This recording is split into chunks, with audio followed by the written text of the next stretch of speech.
जिस तरह से कि पहले दिन बहुत रोई थी सेट पे आके। अरे? तो उन्होंने कॉमेडी तो करनी थी, उसमें एक सीन था तो उन्होंने कह दिया कि ये जर्दे की प्लेट कहाँ से आ गई कि 9 बजे आके आप हमें स्टोरी की 1 लाइन सुना दें। ठीक। अब मेरे दिमाग में जो है वो हर आदमी का अपना अपना एक होता है। मेरे दिमाग में शूटिंग्स का चल रहा है कि मैंने फलां शूटिंग में जाके ये करना है और मैंने पहले से सीन सुने हुए हैं, तो वो जो कहानी सुना रहे हैं वो सारी मेरे दिमाग से गुजर गई, मुझे कुछ पता नहीं है। काफ़ी उनकी तरफ से हमें ये सुनने को मिलता था, गिला होता था। आप लोग बिल्कुल ही जी मगरूर हो गए हैं और मतलब इस तरह के जी बड़े आदमी हैं। Barbara Sharif was probably the most difficult of all the actresses to pin down.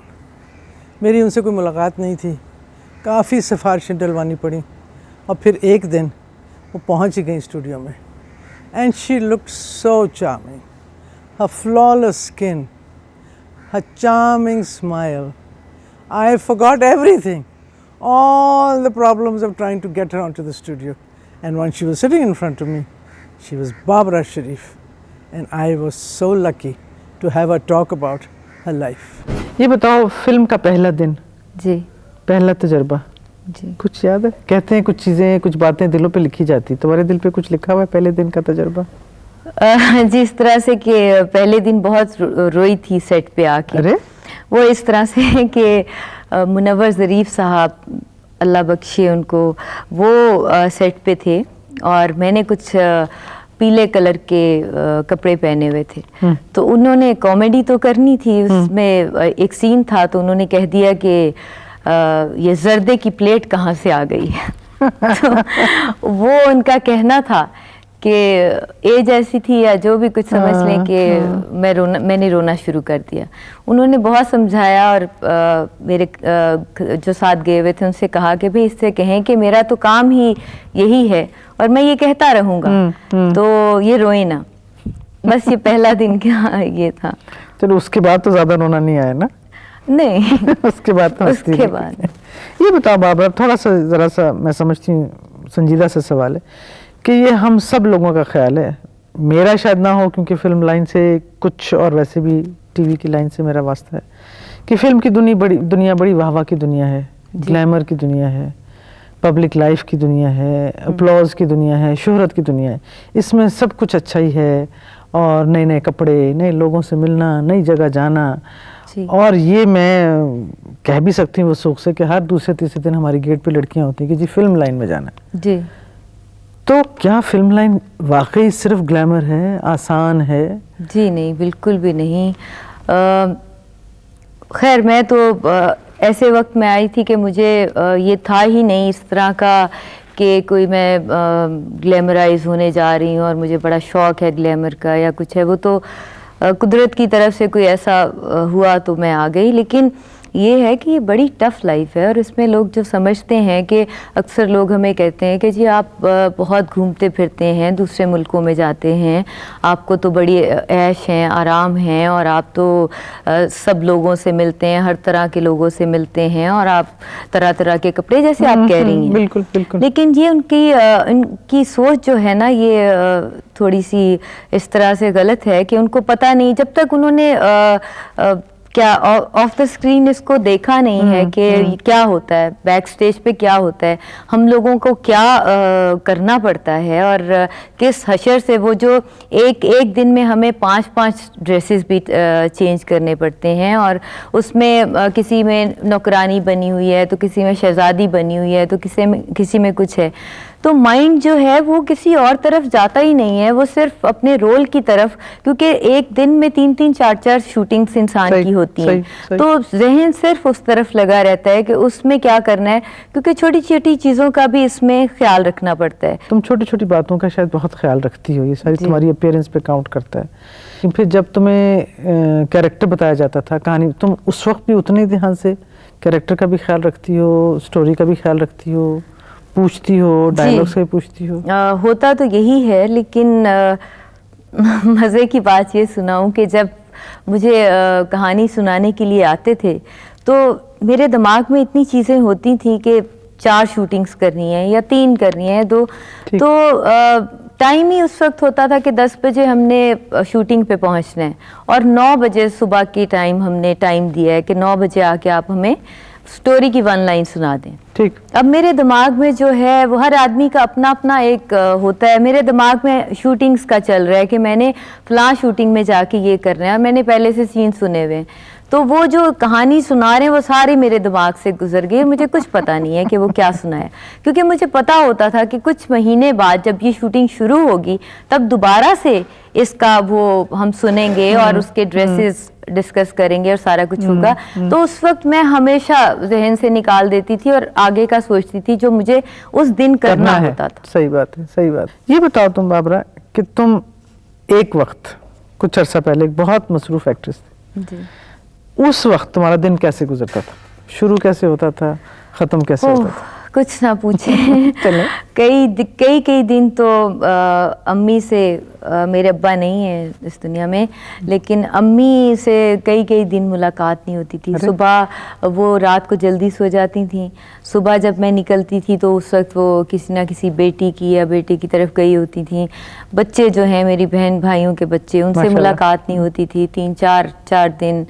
तो ये बड़ा एक अजीब सा लगता था। लेकिन फिर वही कि फिर जब इकट्ठे होते थे तो फिर पर ये है कि जो रिलेटिव्स हैं या जो दोस्त हैं, जो दोस्त अहबाब हैं, उनको काफ़ी उनकी तरफ से हमें ये सुनने को मिलता था कि होता था। आप लोग बिल्कुल ही जी मगरूर हो गए हैं और मतलब इस तरह के जी बड़े आदमी हैं। ये आसानी से आदमी कैसे कह देता है, एक तो मुहावरा भी है ना, बड़े लोग हैं जी, क्या बात है। तो ये तकरीबन रोज ही सुनने को मिल जाता था काफी दफा। और रोज ये फैसला होता था नहीं कल जरूर करूंगी, है ना जी। नहीं होता था वक्त नहीं होता था। अच्छा, फिर ये बताओ, अगला सवाल ये है कि एक दिन सुबह उठी इसी ख्याल से कि आज जाना है, पता लगा ओह शूटिंग कैंसिल, फिर उस दिन बाबरा क्या करती थी? अच्छा, पूरी छुट्टी में बस वही लोगों से मिलना, अपने रिश्तेदारों से और बच्चों के साथ खेलना वेलना और इस किस्म का टाइम पास करने के लिए। ये बताओ कि हम जो सुनते हैं कि जो परफॉर्मर्स होते हैं या जो फिल्म के परफॉर्मर्स होते हैं उनको आम तौर पे ज़्यादा वक्त मिलता नहीं है स्टोरी सुनने का, कैरेक्टर्स जांचने का, और कभी कभी ये भी सुना है कि जी सुनाया कुछ और फिर आगे जाके कैरेक्टर चेंज हो गया या वो नहीं हुआ। बाबरा ने क्या बहुत ऑनेस्टली अपने कैरेक्टर को जो भी सुना उसी को निभाया या बीच में उसको चेंज भी करवा लिया कि जी ये मुझे पसंद नहीं आया? किस तरह की रिलेशनशिप थी आपकी राइटर्स के साथ? कितना वो सुनते थे आपका, कितना आप उन्हें बताती थी? अच्छा, राइटर्स के साथ ऐसे डायरेक्ट डीलिंग नहीं होती थी, उसमें डायरेक्टर ज़रूर इन्वॉल्व रहते थे। तो ये था कि ऐसे कभी होता था कि चेंजेस आ गई स्क्रिप्ट में तो वो हमें बताते थे पहले से, क्योंकि जो स्क्रिप्ट उन्होंने हमें बताया होता था उसके मुताबिक हमने सारा होमवर्क किया होता था और ड्रेसेस और ये वो जो भी कुछ होता है उसका वो बनाया होता था। लेकिन जब वो चेंजेस बताते थे, अगर पसंद नहीं आए तो हम कहते थे कि जो आपने हमें सुनाया था आप वही कीजिए, इसलिए कि असूल यही है। तो उसमें अगर हमें पसंद आ गया तो हम कहते थे कि ठीक है, लेकिन अगर हमें पसंद नहीं आया वो तो उसमें मैं कम से कम नहीं मानती थी। बाबरा, तुम समझ रही हो कि ये मुझे नहीं करना चाहिए, ऐसा नहीं होना चाहिए, हकीकत में ऐसा नहीं होता जी। तो उस वक्त फिर जीतता कौन था? बाबरा जीतती थी या डायरेक्टर जीतता था या तुम समझौता करती थी? उस वक्त ज़्यादातर यही होता था कि डायरेक्टर्स भी बहुत अच्छे होते थे और मतलब इस तरह के डायरेक्टर्स थे कि जिनके सामने हमें कुछ कहने की हिम्मत ही नहीं होती थी। और उनके सामने मसलन आप ले लें शबाब किरानवी साहब को, परवेज़ मलिक साहब को और कई ऐसे डायरेक्टर्स, नजरुल इस्लाम साहब को हमें पता था कि वो हमें किस तरह से कन्विंस करेंगे। और जब वो हमें कास्ट करते थे किसी फिल्म में तो उनके मतलब काफ़ी एक्टर्स होते थे, लेकिन हम सोचते थे कि अगर हमें कास्ट इस रोल में किया है तो कुछ समझ के किया है। तो जब वो कोई चीज़ कह रहे होते थे तो हमें पता होता था कि वो क्यों कह रहे हैं। तो इसी वजह से हमने उनके साथ कभी भी ऐसा वो नहीं किया। हाँ, कई दफ़ा ऐसा हुआ कि नए डायरेक्टर्स हैं, कोई ऐसे आ गए हैं जो कि चाह रहे हैं कि जी आजकल फलां गाना हिट हो गया है, तो हमने भी ऐसा ही एक गाना फिल्म में डाल दिया है। तो इस पे कॉन्फ्लिक्ट तो होना होता थोड़ी था सी तकरार और होती थी। तकरार होती थी और ये होता था कि जी क्यों आप कहानी से हट के इसको क्यों कर रहे हैं। बाबरा शरीफ के अंदर टैलेंट है, ये बाबरा भी जानती है, हम भी जानते हैं। अब बाबरा मुझे ये बताए कि कितनी खुदादाद है और कितनी उसने जाहिर है कुछ देख के जी सीखी है, क्योंकि और सिखाने वाली जगह तो है नहीं। जी उसमें मैं एक बात बताऊं मिज़ू आपा कि इसमें लक बहुत काउंट करता है। एक तो सबसे बड़ी लक की बात होती है कि अब मैं तो नहीं चाहती थी कि मैं स्कूल से पढ़ती पढ़ती सीधी इधर आ जाऊं और फ़ौरन ही, और मैं शुक्र भी बहुत करती हूँ बाज़ दफ़ा कि अल्लाह का इतना शुक्र है कि पहली फ़िल्म से लेकर वो उसी साल में 2-3 फिल्में बनी थी जिसमें मैंने साइड कैरेक्टर्स किए थे, लेकिन पहली फिल्म से लेकर जब तक मैंने काम किया है 2-3 साल पहले, तो मैं हीरोइन ही आती रही हूँ। बिल्कुल। अब मैं जब अपनी फिल्में पहले की देखती हूँ तो मुझे समझ नहीं आता कि ये मैंने कैसे कर लिया। आप यकीन करें कि मुझे बिल्कुल समझ नहीं आता कि मैं उसको कोई इतना अच्छा नहीं कहती कि मैंने बहुत अच्छा किया है, ऐसी कोई बात नहीं है, लेकिन कई ऐसे सीन्स होते हैं जो इंसान को थोड़े पसंद आ जाते हैं और वो कहते हैं कि और मैं सोचने बैठ जाती हूँ कि उस वक्त ये सोचने लग जाती हूँ कि उस वक्त मैंने सोचा था, उस इतने साल पहले मैं जाती हूँ तो मैं सोचती हूँ कि उस वक्त मैंने ऐसे सोचा था। तो मुझे जो ज़्यादातर याद आता है कि मैं सेट पे बहुत हंसी मजाक के मूड में रहती थी और हंसते हंसते मैं काम कर जाती थी। तो इसी तरह से वो हसन तारिक साहब थे, उनकी एक फिल्म मैंने की थी माजी हाल मुस्तकबिल। अच्छा। तो उन्होंने पहली दफ़ा उनके साथ मैं काम कर रही थी, तो मेरी आदत थी उधर नैयर भाभी उस फिल्म में थी मेरे साथ, तो मैं उनके साथ बहुत हंसी मजाक, जैसे थोड़ा बहुत इंसान को अच्छा माहौल रखना चाहिए, इतना टेंस रहेगा तो वो फिर काम ही नहीं पूरे दिन हो सकेगा। तो वो बहुत चिढ़ते थे इस बात से कि क्यों ये लोग इतनी हंसी मजाक, इसका रोल बहुत सीरियस है और ये बहुत ज़्यादा हंस रही है और बोल रही है। और कैमरामैन साहब जो थे बाबर बिलाल साहब, उनको वो कहते थे कि इसको समझाओ और कहो कि इस अपने रोल के अंदर रहे।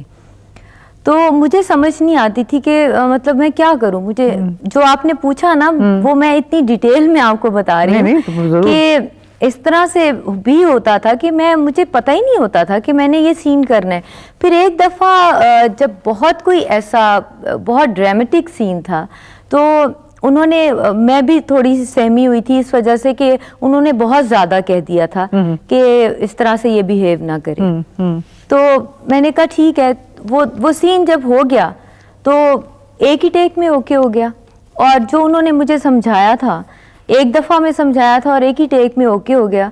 तो उन्होंने, वो पंजाबी बोलते थे, तो उन्होंने कहा ले भाई एक ही चीज़ है भाई, एक ही कुड़ी है। तो मुझे अच्छा भी लगा, लेकिन उसके बाद फिर उन्होंने मेरी किसी शरारत पे, मेरी किसी मजाक पे कुछ नहीं एतराज़ किया। उन्होंने कहा ये है ही ऐसी, और अगर हम इसको चुप करा देंगे तो ये अच्छा काम नहीं करेगी। तो यानी तो इस तरह तो जाहिर है फिर अंदर का ही टैलेंट हुआ। इससे मेरा अगला सवाल बनता है बाबरा, तुमने कॉमेडी भी की है जी, बहुत अच्छी की है, फिल्म पे भी की, टीवी पे। तुमने जाहिर है ट्रेजेडी अगर लफ्ज मुझे अच्छा नहीं लगता, लेकिन मेलोड्रामेटिक रोल्स भी किए हैं जी। Which do you like more, which is easier? Comedy, comic scene करना मुझे, क्योंकि मिसापा आपको भी पता है इस बात का कि कॉमेडी बहुत मुश्किल है। इतनी मुश्किल है कि उसकी टाइमिंग आप देखें कि उसमें रोना तो आप अभी मुझे रुला दें ऐसे ही, मतलब वो ग्लिसरीन जो हम आंखों में डाल लेते हैं उसमें आवाज़ में ग्रेन्स भी आ जाते हैं और वो एकदम रोने वाले इंसान मुँह शक्ल बना लेता है। लेकिन किसी को हंसाना ये तो बड़ा मुश्किल काम है। और फिर जब कॉमेडी के सीन्स हो रहे होते हैं तो उसमें दूसरे का रिएक्शन, एक्शन रिएक्शन जो है, ये कॉमेडी जो है वो दुनिया का मुश्किल तरीन काम है मेरा ख्याल है हमारे इस मीडिया में।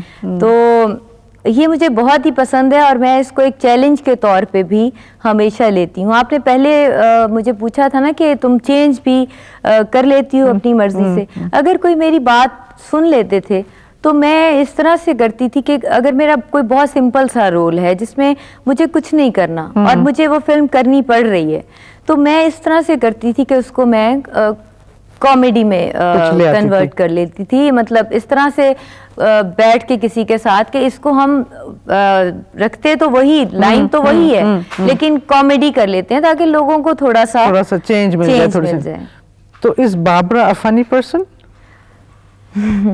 आप मुझे नहीं जानती। मैं तो जानती हूँ लेकिन अब जो देख रहे हैं वो तो नहीं जानते ना। हाँ, इसलिए कि मैं काफ़ी जो मेरी 2-4 करीबी फ्रेंड्स हैं, मैं प्रैक्टिकल जोक्स बहुत करती हूँ। तुमने भी ज़ाहिर सैक्रिफाइसेस की होंगी to become a public figure. Now you tell मी,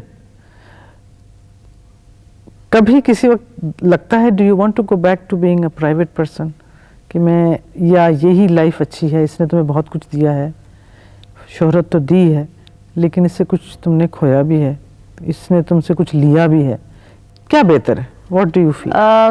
मुझे लगता है कि अब तक जो भी अल्लाह ताला ने मुझे मकाम दिया, अल्लाह का बड़ा शुक्र है।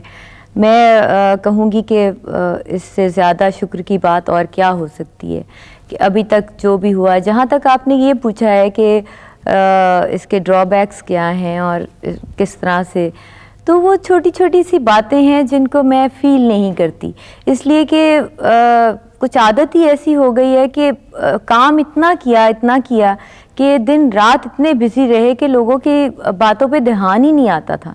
इसलिए कि अगर किसी ने कुछ कह भी दिया है तो क्यों उस बात का माइंड करना, अपने काम में लगे हुए हैं।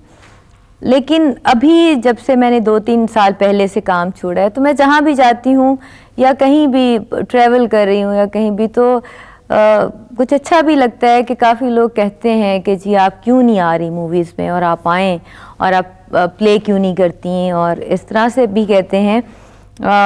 लेकिन अक्सर ख़वातीन जो मुझे बहुत ज़्यादा मैं जिनसे तंग हो जाती हूँ ना, वो ये कहती हैं कि आप अभी तक वैसी हैं, आप अभी तक वैसी हैं। और ये जुमला जो है, आप यकीन करें कि मैं दिन में कोई मेरा ख्याल है कि 20 दफ़ा तो ज़रूर सुनती होंगी, और मुझे समझ नहीं आती मैं इसका जवाब क्या दूँ। इसका मतलब क्या है वैसे? इसका मुझे खुद नहीं समझ आता कि वो क्या कहना चाहती हैं। मैंने एक दो से पूछा भी, कहती हैं आपकी स्किन बड़ी अच्छी है।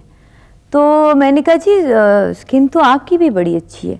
तो फिर वो कहती हैं नहीं आपने कैसे अपने आप को मेंटेन किया हुआ है। मैंने कहा जी मेंटेन तो हर एक को करना चाहिए और वो बड़ा ज़रूरी है ज़िंदगी के लिए। ये तो ज़रूरी नहीं है कि आप इतना खाएं कि आप मोटे होते चले जाएं, फिर तो आप उठ ही नहीं सकते किसी एक जगह से। तो ये जो एक जुमला है ना, ये 2-3 साल से जो मैं इतना ज़्यादा सुन रही हूँ, हैं आप तो इतनी छोटी हैं, आप तो हमने तो सोचा था। मैंने कहा आपने क्या सोचा था? तो उन्होंने कहा नहीं हमने तो सोचा था कि आप बहुत बड़ी होंगी, आप तो बहुत छोटी हैं। मैंने कहा जी हाइट में कह रहे हैं कि वैसे कह रहे हैं? तुम ये बताओ कि जब तुम फिल्म के सेट पर जाती थी या कई घंटे मौजूद रहना पड़ता था, किस बात से बहुत चिढ़ चढ़ती थी? किस बात से? हाँ, बहुत सारी बातों से। चलो, मतलब ये कि अगर थोड़ा सा पता चल जाता था कि जब कोई डायरेक्टर शॉट्स ले रहे हैं किसी सीन के, शॉट डिवीज़न करते थे तो हमें बताते थे कि इस तरह से हमने आप आएंगी दरवाजे से, और तो वो थोड़ा सा ये पता चल जाता था कि जी आप इतनी दूर से हमें क्यों बुलवा रहे हैं, हमारा एक्सप्रेशन जो है इस सीन के लिए इसमें ये सही नहीं रहेगा। तो छोटी छोटी बातों से चिढ़ तो आती ही थी। और फिर ये है कि इंसान चिड़चिड़ा इस तरह से भी हो जाता है कि वो इतना, आपने हमारी फिल्में तो देखी हुई हैं, हम इतना हमें ज़्यादा कुछ पहनना पड़ता है, इतने मतलब वो रियलिटी के नज़दीक तो नहीं होती। ये एक फैंटेसी है जो सिनेमा जो है, जो भी हमारी फिल्म लाइन है, उसमें जब तक आप फैंटेसी नहीं दिखाएंगे, गाने वैसे तो नहीं कोई गाता या डांस ऐसे तो नहीं कोई इस तरह से करता, लेकिन ये दिखाने पड़ते हैं क्योंकि लोग नहीं इसके बगैर। तो ये जब इस तरह की बातें होती थी और लोग मतलब डायरेक्टर या टीम कहती थी कि जी आपने तो बहुत सिंपल ड्रेस पहन लिया है, इस गाने के लिए तो बिल्कुल सूट नहीं करेगा, तो मैंने कहा कि ये इतना ज़्यादा क्यों इस बात पे, छोटी मोटी बातों पे जाती थी बात। कहते हैं, मैं भी समझती हूँ कि तख्लीकी काम जो होता है वो हमेशा चुभता रहता है, कि कभी भी आप ये महसूस नहीं करते कि मेरा काम आज मुकम्मल हो गया, बेहतरीन हो गया, अच्छा हो गया। बिल्कुल भी नहीं। तो बाबरा शरीफ किस तरह अपने आप को तसल्ली देती थी कि नहीं आज की टेक ठीक हो गई है, अब इसको दोबारा नहीं कर सकते, या वो अंदर से खलिश रहती जी थी? बिल्कुल रहती थी, और उसका जो बहुत सारी ये उसके साथ बातें थी कि जब हम काम करके आते थे, मतलब मैं अपनी शूटिंग्स से आती थी, तो रात को मुझे फिर वो सारा जहन में चलना शुरू हो जाता था कि मैंने दिन में क्या किया था, वो एक शॉट अच्छा दिया था, फलां बुरा दिया था। तो ये काफ़ी अरसे तक मेरे साथ रहा। तो मैं फिर अपने जो को स्टार्स थे उनको मैंने उनसे बात की, मैंने कहा क्या आपके साथ भी ऐसा होता है?